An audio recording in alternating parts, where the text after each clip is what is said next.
good 1 point. Yeah. No, Bachelor's still like 4 something, like Yeah. 4.9. So it's a lot big. I'm still not interested in The Bachelor. I was. Or The Bachelorette. Yeah, no. Or Bachelor in Paradise. I'm not interested in any of those. But what did you think of, since we mentioned Gizelle and Eminem and Rob? Like, what do you think of this season of Potomac? Good, bad, and what do you think of this whole Robyn, where we are with Robyn and this, Juan and omission and all of that? Oh my gosh. Should Robyn be fired? Like, where do you stand? There's a lot of questions. In Well, here's the thing. I feel like this is not their best season. It wasn't their worst, but it wasn't their best. It was okay. There was some moments throughout the season with the mean girl behavior I didn't love. I don't mind Mia as a housewife because she's so delusional that she's perfect for a housewife, but her delusion and some of her behavior during the Miami episodes was a little troublesome and made me concerned. But there's a deeper story there going on with her, and some of it she lies about, and then some of it she shares, then she eventually shares. So there's something about me that's like, what's going on with you? But the Robyn Dixon of the situation, Robyn, her expiration date was long overdue. She just recently got interesting because of the exposure of this relationship. But I really do believe that Juan Dixon is not the most faithful person. Based on the sources I've seen and the things that people have sent me in the last couple of years about Juan. I don't know what 100% if it's not true or not, but based off of what we've seen on RHOP between the two of them, if that's love, I don't want it.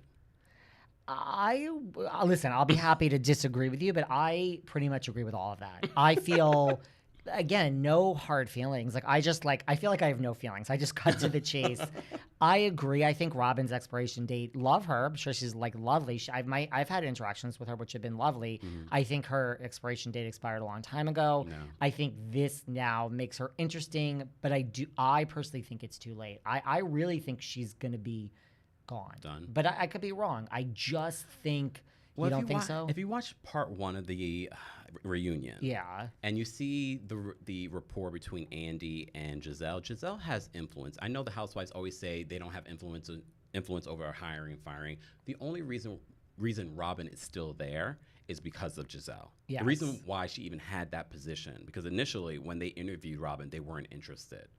So the fact that she's still there and as a housewife is because of Gizelle. And if she does come back next season, it will be because of Gizelle. And I'm hoping if she does come back, it will be as a friend of, because she's been a friend. She's been giving friend of energy for the last few seasons. In what, because I don't even think I knew that when they first talked to her, they passed. Yeah, they were like, we're not interested. She was boring, and I was like, no, she's great. She has a big personal story, and she really did at the time. She was actually not a bad housewife in the beginning, but along the way, I don't know if it was the audience and seeing yourself on television. You know how these housewives change after the Bravo one season. Yeah, 1.5. I mean, we have some Miami girls now after one season. We can get into that in a second.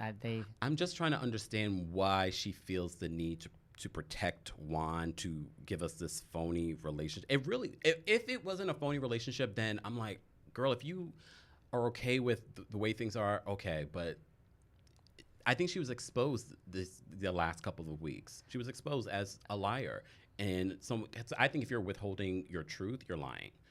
Yeah. So that's what I got from Robyn.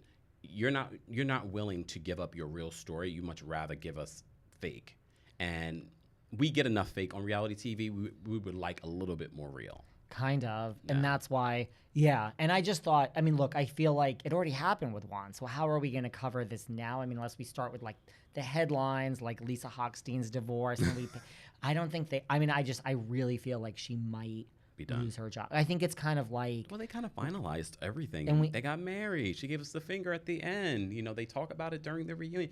It'd be the perfect way to sort of wrap up her story, and it will be interesting to see. And it sends Gizelle a message. On her own. And it sends a message, right? Oh, yeah. For all of you out there who think you're going to reveal something, I just think she's going to be made a scapegoat. And also, right, her story's not interesting. And yes, I think it'd be interesting to see Gizelle on her own.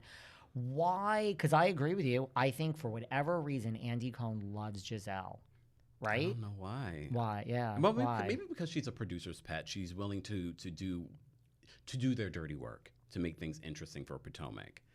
And She's the Lisa Rinna of Potomac. I literally said that. Right? I literally said that recently because And that's right a now, compliment, Gizelle girl. in a way, but I can see Gizelle going too far, as we've seen with Lisa Rinna, and to the point where this will blow up in Giselle's face. And the podcast is not podcasting like that yet for them. No. So it's not bigger than this check. No. So No. Gizelle is treading a fine line, but I think she's preparing for her storyline next season. You know, she's dating this younger man from Winter House, and no one's interested, Gizelle. I mean, do you think that's really real? Like, No, it's real? Right. Nothing with Gizelle is real. Everything is very calculated. I mean, now I've had Jason Cameron on the show, and he sat right where you're sitting, and I mean, let me tell you, it's you get distracted. Yeah, he's oh my God. Gorgeous. You get so distracted. But that is not Giselle's type. It's not, right? No. That based off of her history. What's her type? Not... Someone with money? I mean, I'm just asking. No offense. Sorry, Jason. I don't know if that's it. She usually likes, chocolatey, more chocolatey men. Okay. Usually around her age. But look, she could be, this is fun and done. Maybe it's not that serious. I just don't believe anything coming out of. I feel like it's very calculated. That entire cast is very calculated. Who do you think is the MVP? Like, who's your favorite? I don't have a favorite in Potomac. Really? Not really. I know. Look, all the commenters say, yes, you do. You love Karen, but I drag Karen too. I probably lean more towards Karen because she's funny. Like she, despite all of her nonsense, she's funny. And that's why she is a fan fave. I did a poll on my community tab, and over almost 20,000 votes, people said, no, she is the queen of Potomac. She is the grande dame. And she lives up to that more than Charisse. Sorry, Charisse. Yeah, no, me, Karen or Candy Gal for me. Yeah. I love me some Candace. She was the MVP of this part one of the reunion. And when Andy's reading Ashley about, like you said, she wasn't accomplished, and now she has a recording. I mean, her music is not bigger than this chick either, but it's real music. It's not Housewives shit. Her acting is actually really, really good. She's really turned this into something for herself. I don't know what would be next for her, because music is hard, no matter who you are. So to pursue a music career in this day and age is hard, and you have to be really passionate about it. So I applaud her for really making it very serious for her, to a point where people are kind of like, oh yeah, she is an artist, and she's touring and she's making music.